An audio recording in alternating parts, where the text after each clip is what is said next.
আসসালামু আলাইকুম সুপ্রিয় শিক্ষার্থী বন্ধুরা, আশা করি সবাই ভালো আছেন। আজকে একটি গুরুত্বপূর্ণ প্রশ্ন নিয়ে আলোচনা করতে যাচ্ছি, যেটা অলরেডি আপনারা স্ক্রিনে দেখতেই পাচ্ছেন। Discuss the manner of articulation. তাহলে আজকে আমরা এই ভিডিও থেকে জানবো ম্যানার অফ আর্টিকুলেশন কী এবং এটি কয় ধরনের হতে পারে, সর্বশেষ এটি কীভাবে লিখলে পরীক্ষায় একটি ভালো নাম্বার পাওয়া যায় সে কৌশল। তাহলে অ্যাট ফার্স্ট আমরা জানবো ম্যানার অফ আর্টিকুলেশন কী। In articulatory phonetics, the manner of articulation is the configuration and interaction of articulators অর্থাৎ অর্গান অফ স্পিচের ইন্টারেকশন এবং কনফিগারেশনকে ম্যানার অফ আর্টিকুলেশন বলে। ইন অ্যানাদার ওয়ার্ড, অন্য কথায়, the manner of articulation refers to, manner of articulation বলতে বোঝায় how sound is produced, কীভাবে সাউন্ড বা ধ্বনি উৎপাদিত হয় বা উচ্চারিত হয়। ইনফ্যাক্ট আসলে during production of concern sound, ব্যঞ্জনধ্বনি উচ্চারণের সময় articulators behave in a diverse manner. Articulators অর্থাৎ বাকপ্রত্যঙ্গ বিভিন্ন ধরনের আচরণ করে থাকে। অ্যাজ ডিসকাস ভ্যালু, যেগুলো নিচে আলোচনা করা হয়ে থাকে। তাহলে আমরা এরপরে জানবো ম্যানার অফ আর্টিকুলেশন কয় ধরনের হতে পারে। নাম্বার 1, ফ্লোসিভ। ফার্স্টে অবলিক দিয়ে লিখে আছে ওরাল স্টপ, অক্লাসিভ। ডেট মিনস ফ্লোসিভের অপর নাম হচ্ছে ওরাল স্টপ বা অক্লাসিভ, যেটাকে স্পর্শবর্ণ বলা হয় বাংলাতে। আমরা জানি ক থেকে ম পর্যন্ত হচ্ছে স্পর্শবর্ণ, আর ইংরেজিতে কয়টা আছে আমরা সামনে জানবো ইনশাল্লাহ। তাহলে ফ্লোসিভ কাকে বলে?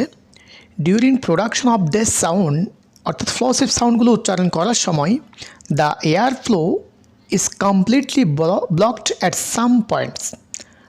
এয়ার স্ট্রিম অর্থাৎ বায়ু প্রবাহ সম্পূর্ণ বন্ধ হয়ে যাবে কিছু অর্গান অফ স্পিচে। কিছু অর্গান অফ স্পিচ বলতে lips, teeth and palate, and then it is released quickly, এবং বন্ধ হওয়ার সাথে সাথে কিন্তু ছেড়ে দিবে। অর্থাৎ আমাদের মুখের ভিতরে অর্গান অফ স্পিচের কিছু জায়গাতে ফ্লোসিভ সাউন্ড উচ্চারণ হওয়ার সময় বায়ু প্রবাহ হঠাৎ করে বন্ধ হয়ে যাবে এবং হঠাৎ করে ছেড়ে দিবে। এই অবস্থাতে ফ্লোসিভ সাউন্ডগুলো উচ্চারিত হবে। তাহলে দেয়ার আর 6 ফ্লোসিভ ইন ইংলিশ। ইংরেজিতে 6টির মতো ফ্লোসিভ সাউন্ড রয়েছে। তার মধ্যে 3 ভয়েসলেস সাউন্ড, 3টা হচ্ছে ভয়েসলেস, অ্যান্ড 3 ভয়েসড সাউন্ড, আর 3টা হচ্ছে ভয়েস সাউন্ড। এখন ভয়েসলেস এবং ভয়েসড কি এই বিষয়ে জানতে হলে আমার আগের একটা ভিডিও আপনাদের দেখে আসতে হবে, ঘুষ এবং অঘুষ এই জিনিসটা। তো 3টা ভয়েসলেস সাউন্ড এগুলো হচ্ছে কি, পি, পা, টি, টা, কে, খা, বি, বা, ডি, ডা, জি, ঘা।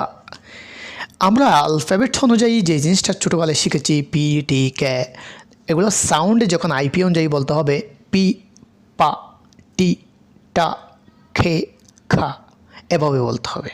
তাহলে 2 নাম্বার হচ্ছে, একটু নিচে যাব, 2 নাম্বার হচ্ছে ফ্রিকেটিভস অথবা অ্যাসপাইরেন্ট। 2 ধরনের সাউন্ড এখানে রয়েছে, উষ্মবর্ণ, উষ্টবর্ণ। তো ফ্রিকেটিভ সাউন্ড কাকে বলে?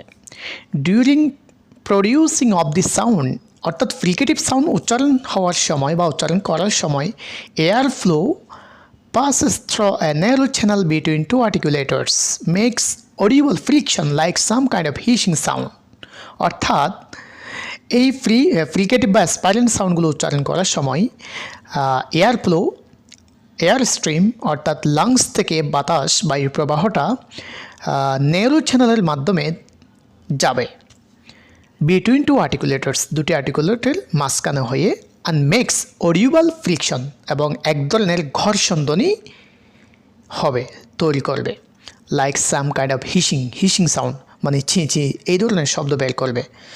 তো দেয়ার আর 9 ফ্রিকেটিভ সাউন্ড, এখানে 9টি ফ্রিকেটিভ সাউন্ড রয়েছে। অ্যাসপাইরেন্ট এবং ফ্রিকেটিভ মানে দুটোটা মিলিয়ে 9টি।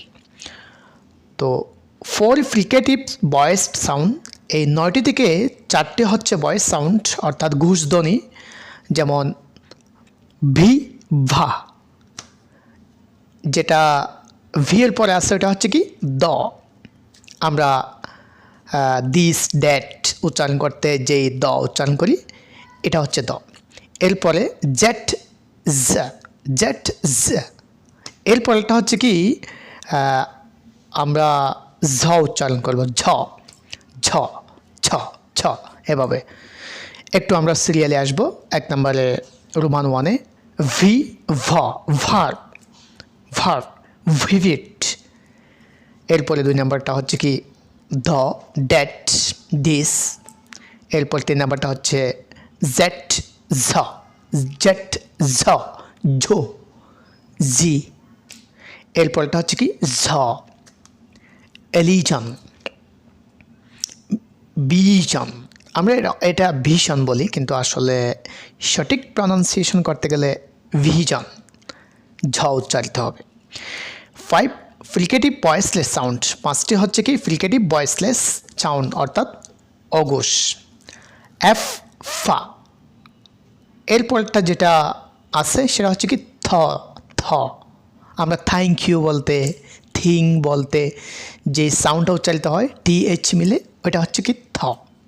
এরপরে এস সা এস সা এস সা। এ লম্বা যেটা এফের মতো করে আছে এটা হচ্ছে তালে বস তালে বস তালে বস।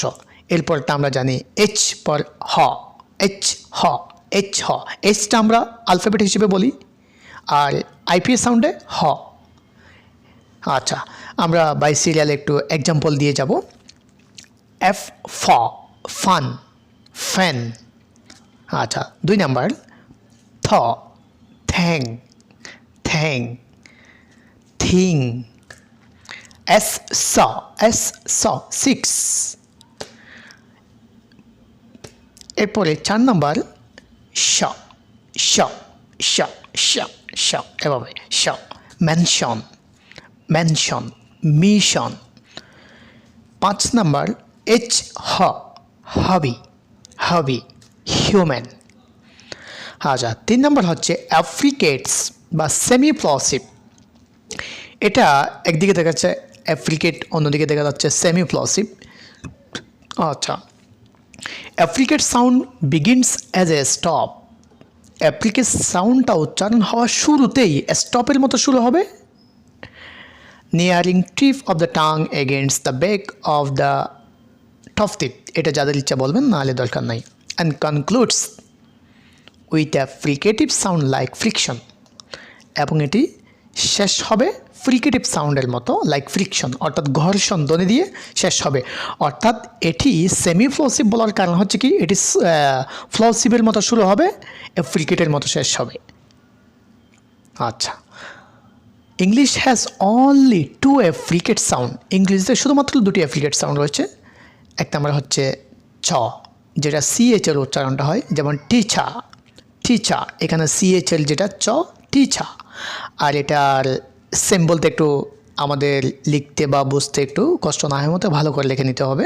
সিম্বলটা কীরকম, আইপিএস সিম্বলটা টি এর পরে লম্বা করে একটা এফ দিতে হবে। হ্যাঁ, এটা তখন চ সাউন্ড হয়ে যাবে, চ টিচা ফিচা। এরপরটা হচ্ছে কি ডি প্লাস 3, ডি এর সাথে 3 যেটাকে আমরা বলি ঝ জ মানে বর্গীয় জ, যেমন jam jam knowledge knowledge knowledge এভাবে। তো এখান থেকে প্রথমটা হচ্ছে কি ভয়েসলেস আর দ্বিতীয়টা হচ্ছে কি ভয়েস সাউন্ড। 4 নম্বর হচ্ছে নাজাল স্টপস বা এটার অপর নাম হচ্ছে নাজাল অক্লাসিভ। তো নাজাল স্টপ সাউন্ডগুলো কাকে বলে বা কীভাবে উচ্চারিত হয় বা এটার ধরনটা কী? During production of this sound, এই সাউন্ডগুলো উৎপাদিত হওয়ার সময় বা উচ্চারিত হওয়ার সময় air flow pass through nose by stopping air flow in the oral cavity. অর্থাৎ এই নাজাল স্টপ সাউন্ডগুলো উচ্চারিত হওয়ার সময় এয়ার স্ট্রিম বায়ুর প্রবাহ মুখে বন্ধ হয়ে নাক দিয়ে যাবে, তখন নাজাল স্টপ সাউন্ডগুলো উচ্চারিত হবে। It is contrast with oral stop. অর্থাৎ আমরা যেগুলো ওরাল স্টপ সাউন্ড পড়েছি অর্থাৎ ফ্লসিভ, এই ফ্লসিভ সাউন্ডের বিপরীত। কারণ ফ্লসিভটা হচ্ছে মুখে বন্ধ হতো সাউন্ড আর এগুলো হচ্ছে নাকে বন্ধ হবে। অর্থাৎ মুখ দিয়ে কোনো বায়ু প্রবাহ যাবে না, নাক দিয়ে গিয়ে আমাদের নস দিয়ে নাক দিয়ে গিয়ে বাতাসটাও নাকে বন্ধ হবে। আচ্ছা, দেখা যাক। দেয়ার আর 3 নাজাল স্টপ সাউন্ড। এখানে 3টি নাজাল স্টপ সাউন্ড রয়েছে দ্যাট অল আর ভয়েসড, যেগুলো সবগুলো ঘুষধ্বনি অর্থাৎ আমাদের যেটা ভাইব্রেট করে বের হবে। যেমন এন ন ন, এক্সাম্পল হচ্ছে নো নো, নট। এরপরে যেটা এনের মতো করে একটা লেচ লম্বা করে দিছে, ওটা হচ্ছে আমরা ওই মর্নিং ইভিনিং, এই যে নিং নিং মানে ওয়ের মতো একটা সাউন্ড উচ্চারিত হয়, ইং ইং ইং, এই জিনিসটা হচ্ছে ওইটা। এরপরটা হচ্ছে এম, ম, ম, এম, মা। অনেকে মা বলে, ম বলে, জাস্ট ম। আমাদের বাংলাতে বললে ম, এটা কারেক্ট। আমি মা, মো এত কিছু না বলে জাস্ট ম বললে আমরা ইজিলি বুঝে যাব। ম, যেমন মর্নিং, এখানে মর্নিং, মতে মর্নিং, তাহলে এম, ম, এম, ম, এম, ম, ম, morning, morning.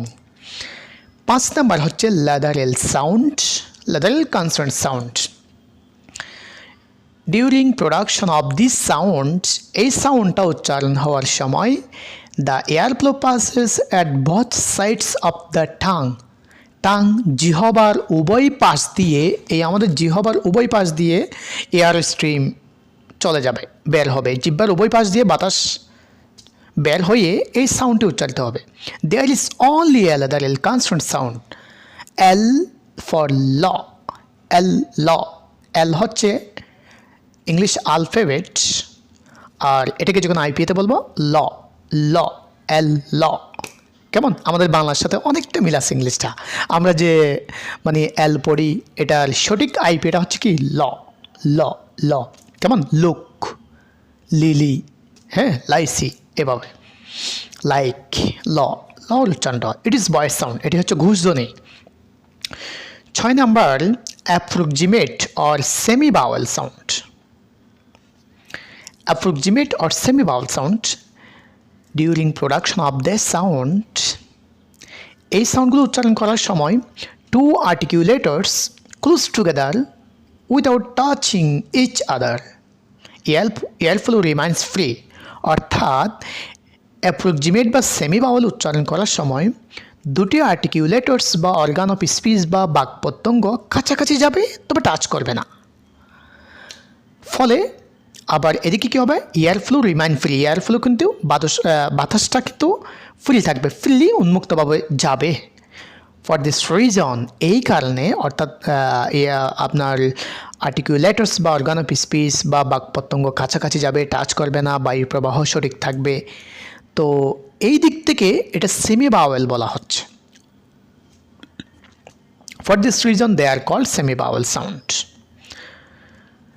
There are 3 approximate consonant sound, all are voice sound. এখানে 3টি approximate বা সেমি বাউল সাউন্ড রয়েছে, তিনটাই হচ্ছে কি ভয়েসড বা ঘোষধ্বনি।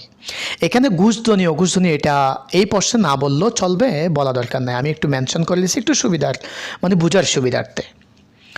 তো 3 নম্বরের মধ্যে একটি হচ্ছে কি আমরা যেটাকে ইংরেজিতে ডাব্লিউ বলি, ওটা হচ্ছে ওয়া, ওয়া, যেমন ওয়ার্ড, এক্সাম্পল ওয়ার্ড।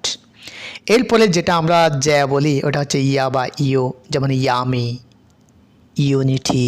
এখানে দেখেন এই এই জ্যার মতো যদিও দেখা যায়, এটার উচ্চারণটা হবে কি ইয়া, ইও, ইয়া, ইও।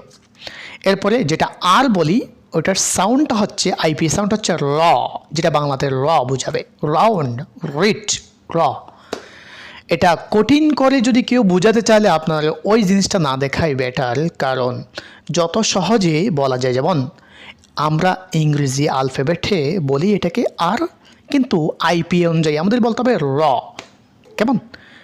আচ্ছা, তো টু সাম আপ, অবশেষে আমরা যেটা বলবো, to produce the right pronunciation, সঠিক উচ্চারণ উৎপাদন করতে বা সঠিক উচ্চারণে কোনো শব্দ উচ্চারণ করতে, the manner of articulation is very important.